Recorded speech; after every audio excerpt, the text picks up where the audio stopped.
And welcome back to the Hot Lap. We are talking Formula 1 and how Formula 1 drivers got into the sport. Yes, it is one of the hardest sports to get into, especially at the top. You need a lot of financial backing. Now, does that mean sponsorship money, talent, daddy's mummy, mummy's money, mummy and daddy? Who knows? Well, we're going to get to the truth of it. Is Formula 1 just a bunch of Nepo babies? Or some of them? Many? All?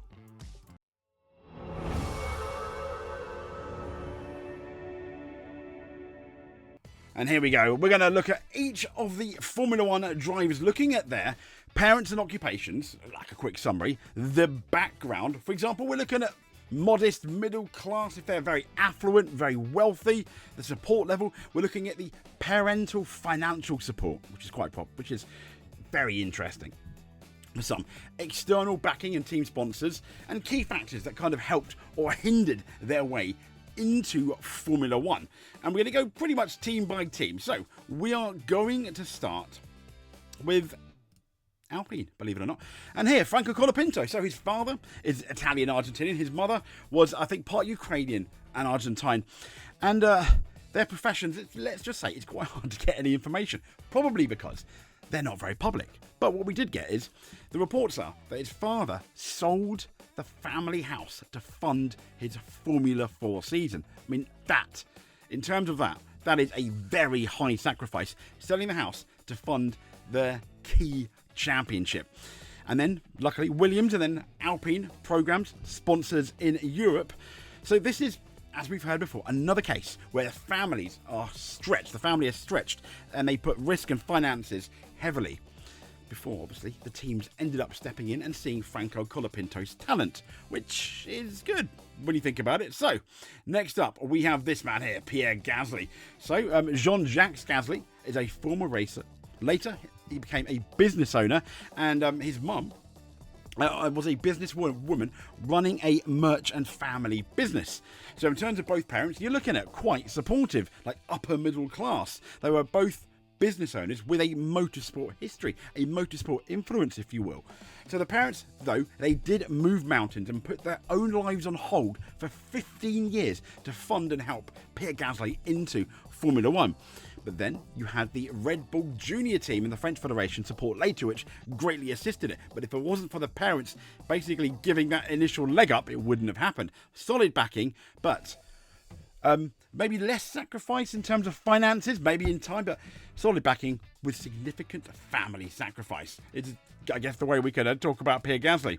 So we have Carlos Sainz Jr. Yeah. So he, his dad, Carlos Sainz Sr., is a two-time rally champion, and he has a homemaker supportive mother. At least reportedly so. So a nice, happy family life. I think he's got quite a big family. But we're looking at quite affluent, upper middle class. Let's be fair. Carlos Sainz Sr. was not exactly poor. Successful world rally champion father. And yes, it wasn't Formula 1, but he did have motorsport connections, which would have been a massive advantage for Carlos.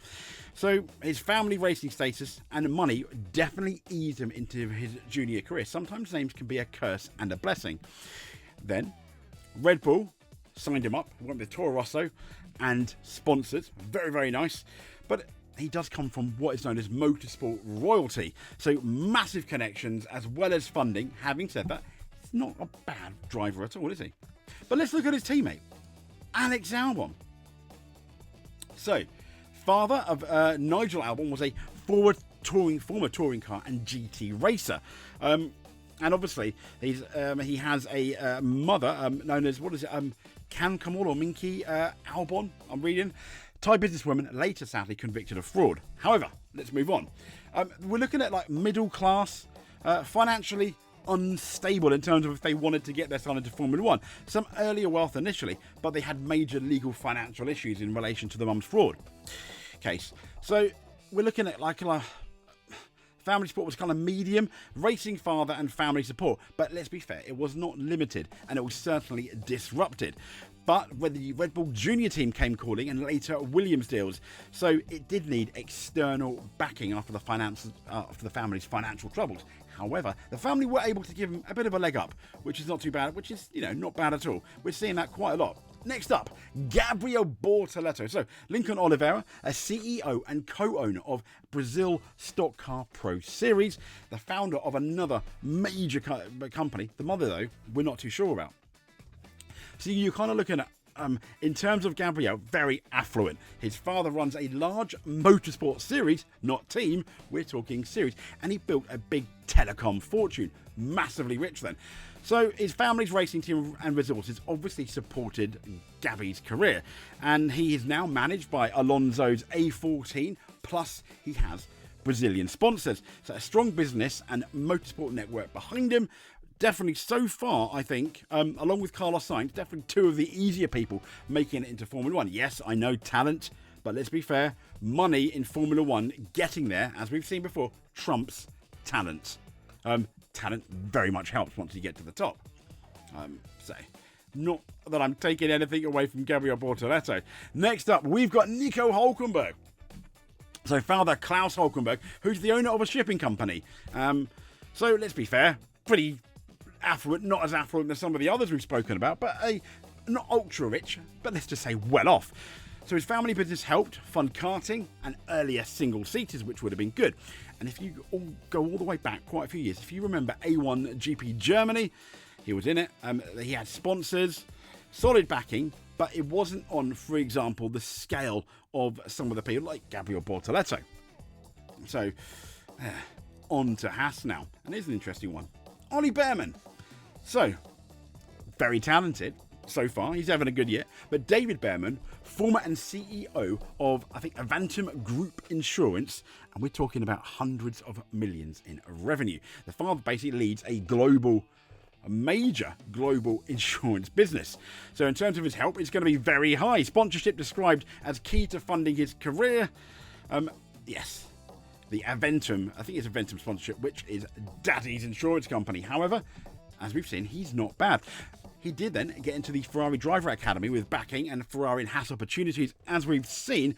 So it's a clear case, though, of strong money support, plus manufacturer support, but it was that money support that really, really helped him. And that is Mr. Behrman. Next up, then, we have got Esteban Ocon, and I think many of us know his story.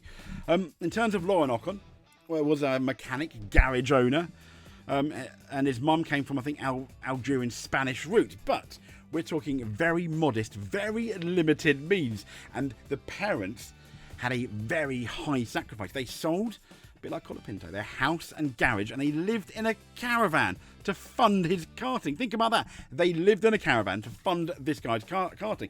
He got Mercedes and Force India and Renault academies, into the Mercedes academies initially, and he did have sponsors later on, but this is one example of one of the starkest no money, only sacrifice and talent gets you to Formula 1.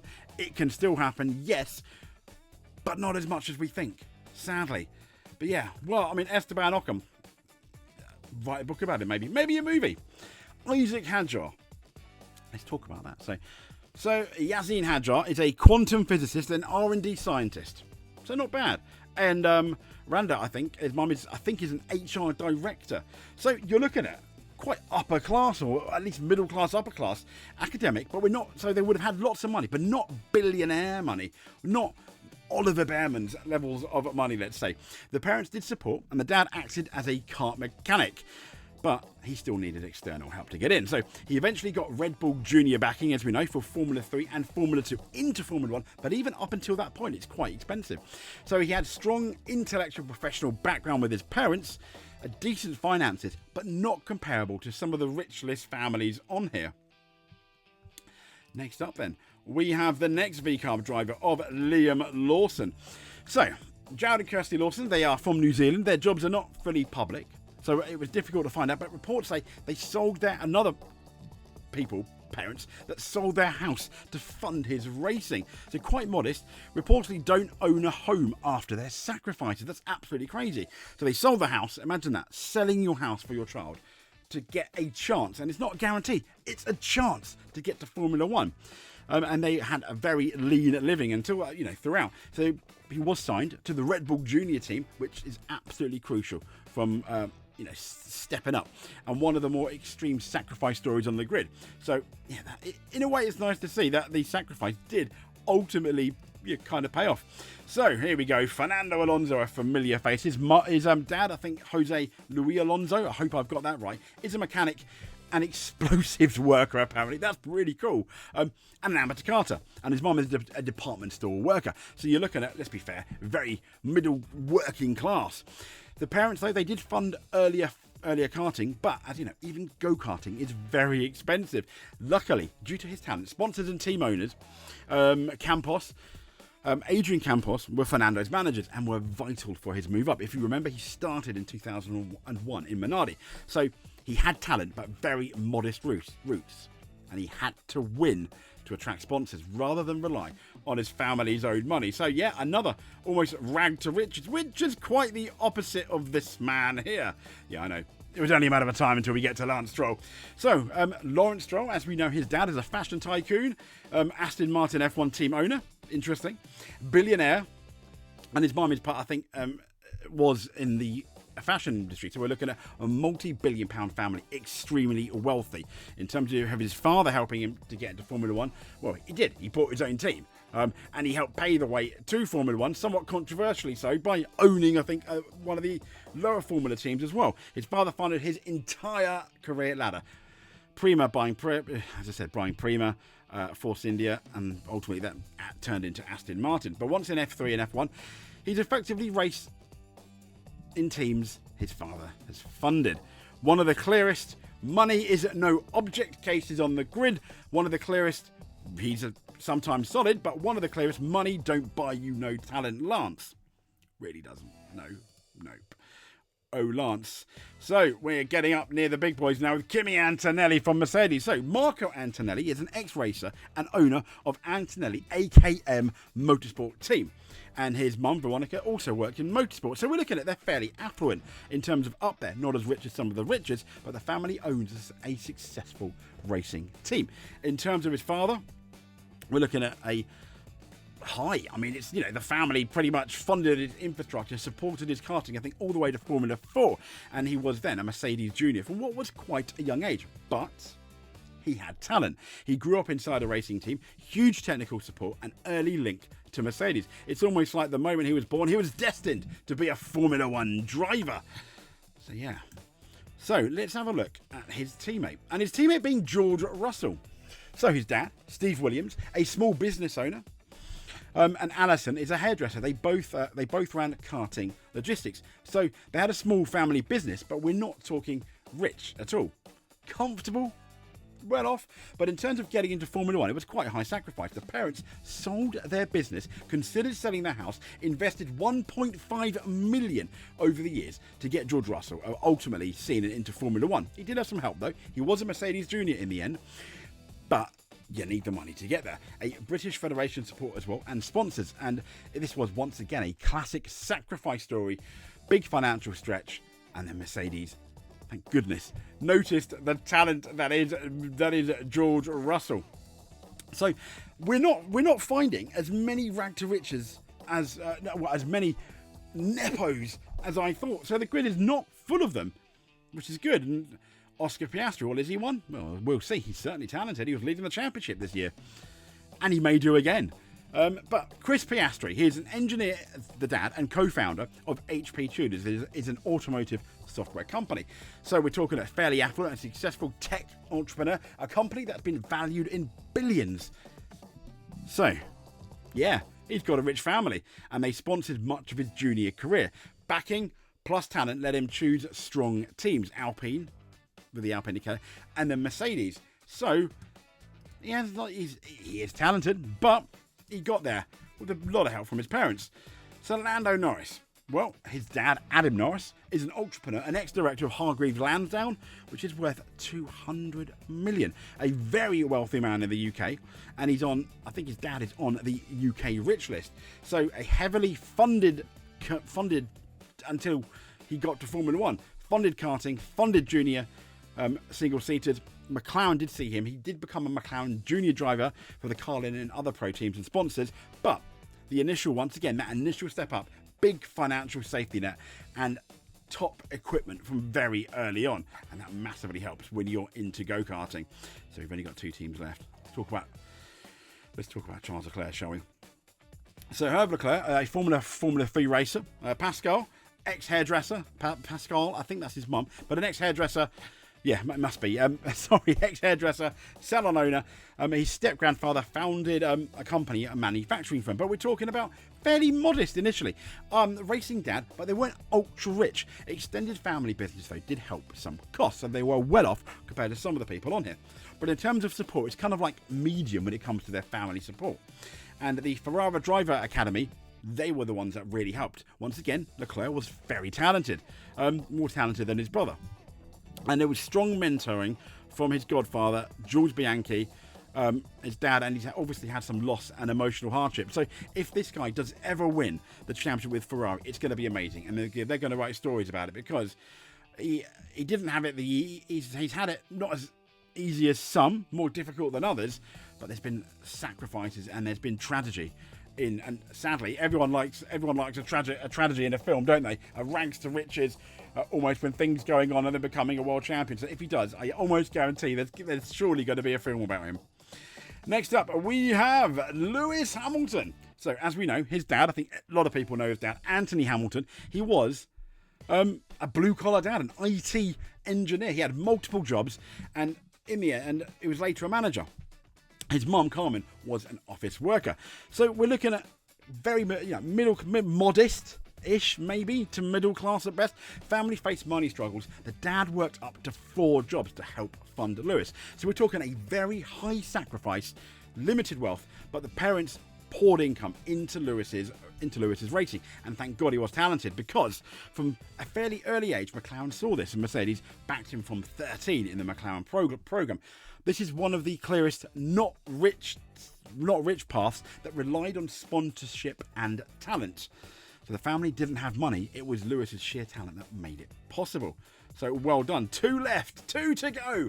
And last but not least is Yuki Tsunoda. So Nobuaki Tsunoda is a former racer and mechanic and businessman, and his mum is seen as really supportive. In terms of income, we're looking at kind of like not really wealthy but comfortable compared to some. In terms of help, his dad acted as a mechanic and coach at the very beginning, but they did have very limited means. However, Honda came calling as their support through the Japanese ladder and then later Red Bull. So the family, it started off with passion and limited finances, and then you got a factory backing, which was crucial to get to Europe. A lot of drivers need to think. They really focus on, I need to get to Europe, and then I'll make it to Formula 1. And still to this day, that's still the most common way of getting into Formula 1. So last but no means least is the current world champion, the 4-time world champion, Max Verstappen. Now, everyone knows his father, Jos Verstappen. He's a former F1 driver. We have his mum, Sophie Kumpen, is a ex-top car racer. Later, she became a social worker. So we're talking, fairly middle class, comfortable. But the advantage there is they had a strong racing pedigree. But his parents were heavily involved in running and funding his car at a low level, which we've seen a lot here, where parents making sacrifices, karting at a low level in the hope that, for example, a talent scout, a team, a sponsor will see them. Red Bull, though, junior team from F3, F4 onwards, but the huge racing know-how helped. Kind of like Carlos Sainz, they had connections, maybe not as Carlos Sainz, or not the money of Carlos Sainz, but certainly more than some of the people we've spoken about. And he did, though, have a very intense and demanding upbringing. But there we go. So is Formula 1 a bunch of Nepo babies? No, I don't think they're all a bunch of Nepo babies. Some, maybe. But then you've got even people like Lando Norris and Oscar Piastri. They made it.